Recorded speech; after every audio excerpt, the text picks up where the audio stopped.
अब यहाँ देखिए हम शुरू करने जा रहे हैं प्रश्नावली 3B द्विघात समीकरण चैप्टर का ये दूसरा एक्सरसाइज है, प्रश्नावली 3B। ठीक है, अति लघु उत्तरीय प्रश्न है। देखिए पहला सवाल कहता है कि रिक्त स्थानों को भरे ताकि कथन सत्य हो।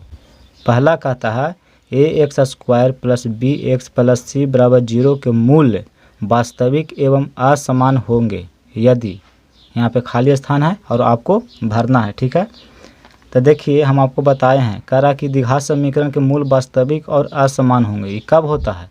जब, देखिए पहला सवाल कह रहा है कि द्विघात समीकरण है ax² + bx + c = 0। ठीक है, कह रहा है कि इसका जो मूल है वास्तविक और असमान है। ये कब होगा? यदि देखिए यहाँ पे b² - 4ac का मान 0 से बड़ा हो। अगर इस द्विघात समीकरण का जो विवेचक है अगर 0 से बड़ा है तब इसका मूल्य जो है वास्तविक होंगे और क्या होगा? असमान होगा। ठीक है, ये हम आपको थ्योरी में पढ़ाए हैं। यहाँ देखिए हम थ्योरी में आपको बताए थे कि अगर विवेचक का मान b² - 4ac का मान जो है 0 से अगर बड़ा है तब इसका मूलों की जो प्रकृति होगी वो वास्तविक और असमान होगी। तो क्वेश्चन में कह रहा है ना कि वास्तविक और असमान है, यानी कि उसका विवेचक जो है d का जो मान है वो 0 से बड़ा होना चाहिए, तभी नहीं होगा।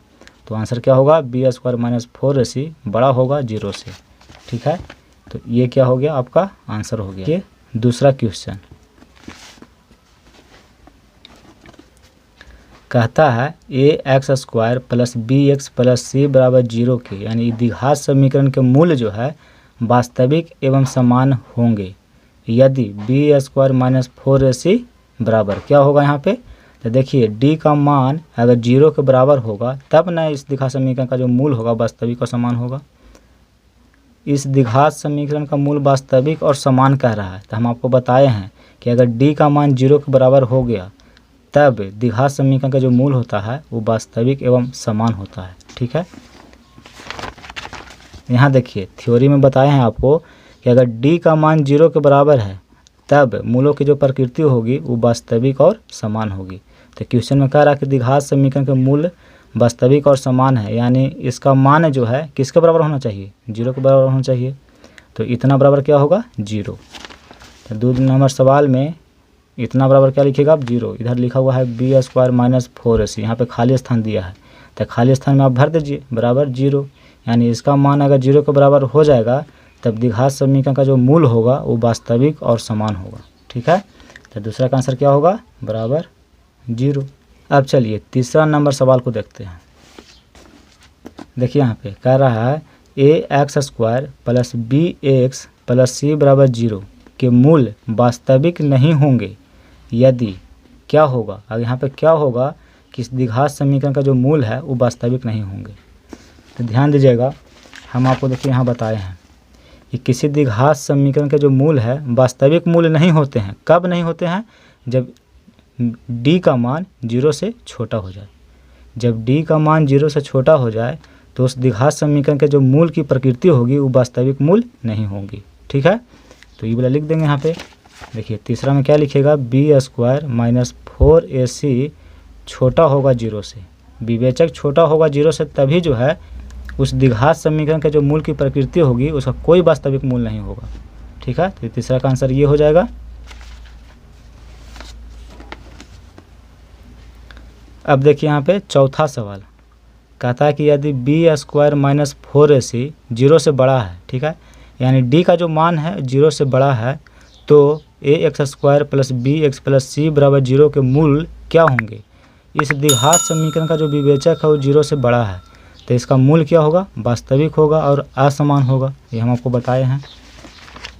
देखिए यहाँ पे हम बताए हैं कि इसका मान अगर 0 से बड़ा हो जाएगा तो मूलों की जो प्रकृति होगी वो क्या होगी? वास्तविक होगी और असमान होगी। तो ये आंसर हो जाएगा। 4 नंबर क्वेश्चन का क्या आंसर होगा? वास्तविक और असमान। अब देखिए यहाँ पे सवाल नंबर 5 कहता है समीकरण ax² + bx + c = 0 के लिए b² - 4ac को कहा जाता है। यहाँ पे खाली स्थान कहा जाता है। तो बताइए इस द्विघात समीकरण में इसको क्या कहते हैं, हम आपको अभी थ्योरी में बताए थे।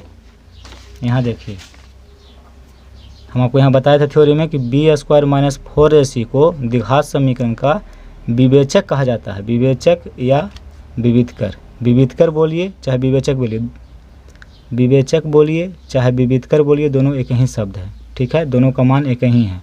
तो इसको क्या कहते हैं, विवेचक कहते हैं। 5 नंबर सवाल का आंसर क्या होगा, विवेचक या विविधकर, ठीक है। तो 5 नंबर सवाल बन गया।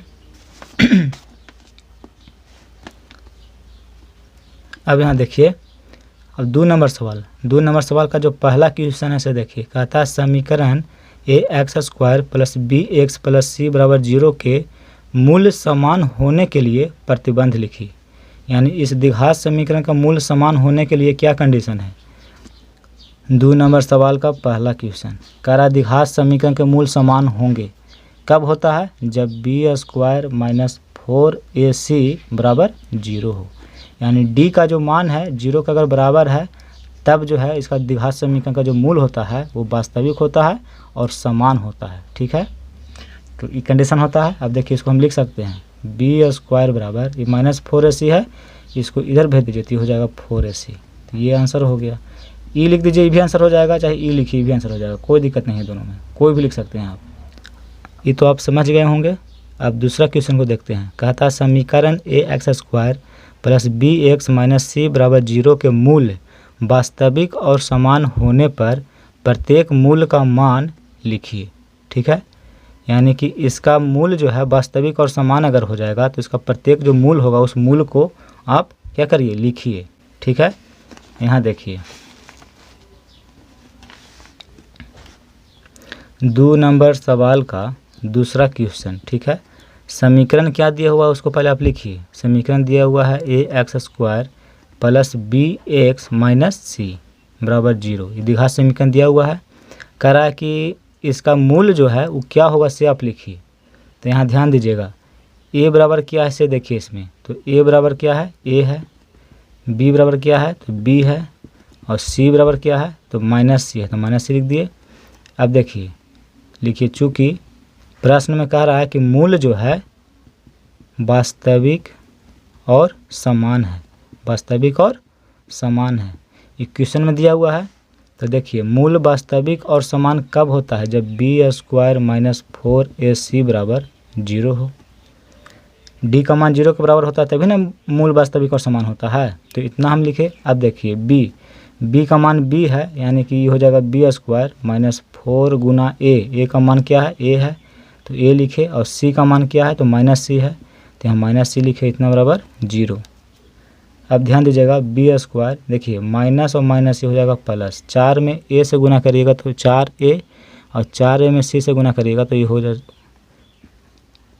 हो जाएगा 4ac, इतना बराबर 0, ठीक है। ध्यान दीजिए, इस द्विघात समीकरण को जब हम हल किए, विवेचक निकाले तो 0 के बराबर आया, यानी कि इसका मूल जो है वास्तविक है और समान है, ऐसा प्रश्न में भी कह रहा था। अब कह रहा कि इसका प्रत्येक मूल को लिखिए। तो देखिए इसका जो मूल है हम द्विघात सूत्र से निकालते हैं। तो पहले द्विघात सूत्र लिखते हैं, minus b plus minus √b² minus 4ac बटा 2a, ठीक है। अब देखिए ax बराबर माइनस b का मान क्या है, b है, तो यहाँ लिखेंगे b प्लस माइनस √, देखिए b² माइनस 4ac। तो जब हम b² माइनस 4ac को हल किए तो इसका मान कितना आया, 0 आया। b² माइनस 4ac बराबर क्या है जी, 0 है। यहाँ देखिए, यहाँ लिखेंगे 0 बटा 2a, नीचे जगह नहीं, यहाँ पे देखिए सॉल्व करते हैं। माइनस b प्लस माइनस 0 का वर्गमूल क्या होता है, 0 होता है, बटा 2a। अब देखिए तो इसको हम लिखेंगे x बराबर माइनस b प्लस 0 बटा 2a। देखिए इसको माइनस b में 0 जोड़िएगा तो क्या हो जाएगा, माइनस b बाई 2a। एक बार देखिए माइनस लेंगे तो यहाँ लिखेंगे x बराबर माइनस b माइनस 0 बटा 2a। एक बार प्लस 0 लिए, एक बार माइनस 0 लेंगे तो क्या होगा, देखिए माइनस b में माइनस 0 घटाएंगे तो ये हो जाएगा माइनस b बटा 2a। तो वही कह रहा है कि प्रत्येक मूल को लिखिए। तो दोनों मूल तो समान है, तो कोई एक मूल को लिख दीजिए, यानी कि मूल होगा -b/2a, यही आंसर होगा। सवाल नंबर 3 देखिए, कहता है समीकरण 2x² - x - 1 = 0 के लिए विविधकर का चिन्ह लिखिए। विविधकर मतलब विवेचक, इसका जो विवेचक है इसका चिन्ह लिखिए। ठीक है। सवाल नंबर 3, आपको द्विघात समीकरण दिया है 2x² - x - 1 = 0। कह रहा है कि इस द्विघात समीकरण का जो विविधकर है उसका चिन्ह लिखिए, यानी कि विविधकर इसका प्लस है यानी धनात्मक है कि ऋणात्मक है, इसे लिखना है। ठीक है। विविधकर मतलब विवेचक, हम आपको थ्योरी में बताए हैं। तो चलिए सबसे पहले यहाँ लिखिए a बराबर, a कितना है देखिए 2, b कितना है, तो x का गुणांक होता है, तो x का गुणांक क्या यहाँ पे है 1 है, तो यानी b का मान कितना है -1 है, माइनस न है तो ये हो गया -1। c क्या है तो -1। ठीक है। विवेचक बराबर हम आपको फार्मूला बताए हैं, d बराबर क्या होता है b² - 4ac। ठीक है। b का मान -1 है तो इसका स्क्वायर कर देंगे, -4 गुना a का मान 2 है और c का मान -1 है। -1 का स्क्वायर 1 होगा, माइनस माइनस ये प्लस हो गया, 4 दूनी का 8, 8 में 1 से गुना करेंगे तो 8, तो 8 और 1 क्या हो गया 9। अब देखिए 9 क्या है, प्लस में है कि माइनस में है, तो प्लस में है, और प्लस को क्या बोला जाता है धनात्मक बोला जाता है। प्रश्न पूछ रहा है कि जो विविधकर है इसका चिन्ह बताइए, तो चिन्ह देखिए ये प्लस है यानी कि धनात्मक चिन्ह है, इसका आंसर क्या होगा धनात्मक। अब देखिए सवाल नंबर 4, कहता है समीकरण 6x² - 11x + 3 = 0 के मूलों की प्रकृति लिखिए। मूलों की प्रकृति लिखिए कि मूल की इसकी प्रकृति क्या है। ठीक है।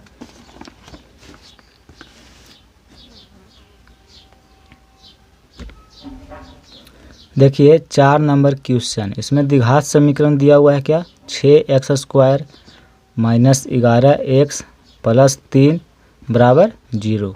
मूलों की प्रकृति लिखना है, तो मूलों की प्रकृति हम कैसे डिसाइड करते हैं d का मान निकाल करके, कि d का मान 0 के बराबर है, कि d का मान 0 से छोटा है, कि d का मान 0 से बड़ा है। तो मूलों की प्रकृति पता करने के लिए सबसे पहले हम क्या करेंगे d का मान निकालेंगे। जब d का मान निकल जाएगा तब हमें पता चलेगा कि मूलों की प्रकृति क्या है। ठीक है। तो देखिए यहाँ पे a बराबर लिखिए, कितना दिया हुआ है 6, b बराबर -11। ठीक है ये है, और c बराबर कितना है 3 है, तो d निकालते हैं। d बराबर हम फार्मूला बताए हैं आपको b² - 4ac। b का मान है -11, तो इसका क्या करेंगे स्क्वायर, -4 गुना a का मान 6 है और c का मान 3 है, -11 -11 दोनों को गुना करेगा तो माइनस माइनस प्लस, और 11 में 11 से गुना करेगा तो क्या होता है 121। ये माइनस है, 4 छक 24 और 24 दिया 72, तो 121 में 72 को माइनस कर देंगे तो कितना बचेगा 49 बचेगा। ठीक है। तो क्या आया देखिए यहाँ पे d का मान जो है देख रहे हैं कि 0 से बड़ा, 49 क्या है 0 से बड़ा है, यानी कि d का जो मान है 0 से क्या आया बड़ा आया। यहाँ लिखिएगा कि चूँकि द्विघात समीकरण के विवेचक का मान 0 से बड़ा है, अतः इसके मूलों की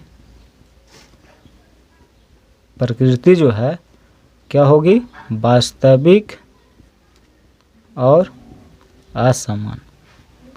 तो इतना आपको लिखने की ज़रूरत नहीं है, यहाँ डायरेक्ट देखिए 49 आया है, यानी d का मान 0 से बड़ा आया है। तो हम आपको बताए हैं कि जब d का मान 0 से बड़ा हो तो मूलों की प्रकृति क्या होती है वास्तविक होती है और असमान होती है। तो यहाँ पर आप डायरेक्ट लिख सकते हैं वास्तविक और असमान, क्योंकि ये 1 नंबर का क्वेश्चन है, इसमें डायरेक्ट आंसर लिखा जाता है, इतना सॉल्व करने की ज़रूरत नहीं है। तो जैसे ही हम देखें कि d का मान 49 आया यानी 0 से बड़ा आया, तो d का मान जब 0 से बड़ा होता है तो मूलों की जो प्रकृति होती है वो वास्तविक होती है और असमान होती है। देखिए हम आपको थ्योरी में बता चुके हैं कि d का मान अगर 0 से बड़ा है तो मूलों की प्रकृति क्या होती है, वास्तविक होती है और असमान होती है। इसीलिए हम आपको कहे थे कि ये जो लिखा हुआ है इसको आप याद रखिएगा, ये बहुत काम आता है। ठीक है, ये और ये इतना याद रखिएगा तो सब क्वेश्चन आपको सॉल्व हो जाएगा।